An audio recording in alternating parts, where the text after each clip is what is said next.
U.S. President Donald Trump spoke on the phone Saturday with his Chinese counterpart Xi Jinping about their country's trade conflict, and afterwards both sides were sounding positive.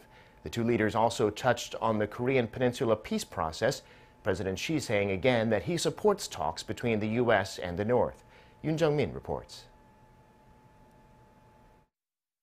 On Twitter, President Trump said he just had a long and a very good call with President Xi of China and that the two covered all subjects, areas, and points of dispute. He also said a deal is moving along very well and he expects some progress to be made on a comprehensive level.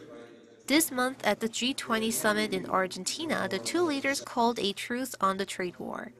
If a deal isn't reached by a deadline in March, President Trump has been threatening to increase tariffs from the current 10% to 25% on $200 billion worth of Chinese goods.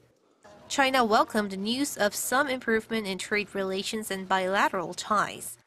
According to Chinese media, including Xinhua, President Xi emphasized the importance of diplomatic ties with Washington and expressed hopes for cooperation on international and regional issues. In their phone call, the leaders also discussed broader issues.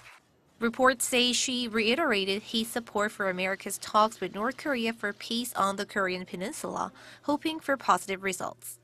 Yoon Jung-min, Arirang News.